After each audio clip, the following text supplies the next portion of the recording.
Halo teman-teman, selamat datang kembali di Lintas Jeda, tempat di mana kita berhenti sejenak untuk memahami lebih dalam. Saya Joska dan hari ini kita akan ngobrol tentang buku yang bakal bikin kamu mikir ulang tentang cara kamu mengatur rumah dan hidupmu. Judul bukunya The Life-Changing Magic of Tidying Up, karya Marie Kondo. Nah, buat kalian yang mau menikmati podcast saat di jalan atau sedang jeda kayak gini, jangan lupa terus dukung podcast ini ya. Karena di setiap jeda selalu ada pelajaran dan makna yang bisa kita ambil. Yuk, langsung aja kita mulai.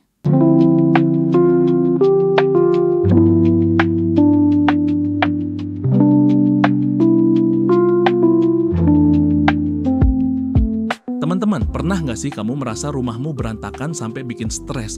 Atau mungkin kamu punya banyak barang yang nggak pernah dipakai, tapi nggak tegas buat ngebuangnya?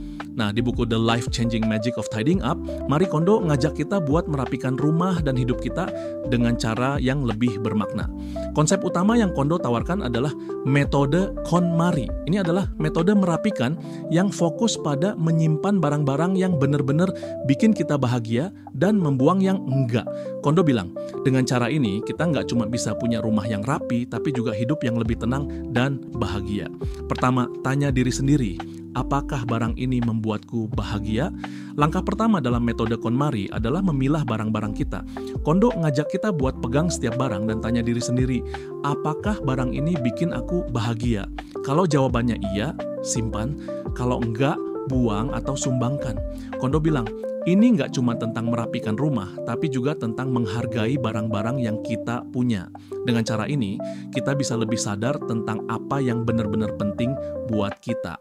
Kedua, rapikan berdasarkan kategori, bukan lokasi biasanya. Kita merapikan rumah berdasarkan lokasi kayak kamar tidur, dapur, atau ruang tamu. Tapi, Kondo ngajak kita buat merapikan berdasarkan kategori kayak baju, buku, atau dokumen. Dengan cara ini, kita bisa lebih fokus dan nggak mudah kelelahan. Misalnya, kumpulin semua baju yang kamu punya di satu tempat, lalu pilih mana yang mau disimpan dan mana yang mau dibuang. Ketiga, simpan barang dengan cara yang membuatmu bahagia. Setelah memilah barang, Kondo ngajak kita buat menyimpannya dengan cara yang bikin kita bahagia. Misalnya, lipat baju dengan rapi dan simpan di laci dengan posisi yang mudah dilihat. Kondo juga ngasih tips buat ngebuat rumah terasa lebih nyaman, kayak ngeletakkan barang-barang favorit di tempat yang mudah dijangkau atau ngehias rumah dengan benda-benda yang punya makna khusus. Keempat, jangan lupa berterima kasih. Salah satu hal yang unik dari metode KonMari adalah konsep berterima kasih pada barang-barang yang udah nggak kita pakai. Kondo bilang, ini nggak cuma bikin kita lebih menghargai barang-barang kita, tapi juga bikin kita lebih lega saat melepasnya. Misalnya, sebelum ngebuang baju yang udah nggak dipakai, kita bisa bilang, terima kasih udah nemenin aku selama ini. Ini bikin proses merapikan jadi lebih bermakna dan nggak terasa berat. Manfaat metode KonMari, Kondo bilang, dengan menerapkan metode KonMari, kita bisa ngerasain banyak manfaat. Misalnya, rumah yang lebih rapi dan nyaman, hidup yang lebih teratur, dan perasaan yang lebih tenang dan bahagia. Tapi, yang paling penting, metode ini ngajak kita buat lebih sadar tentang apa yang benar-benar penting buat kita. Dengan cara ini, kita bisa lebih menghargai hidup kita dan nggak terjebak dalam kebiasaan menumpuk barang yang nggak perlu. Nah, teman-teman, itu dia pembahasan kita kali ini tentang The Life-Changing Magic of Tidying Up.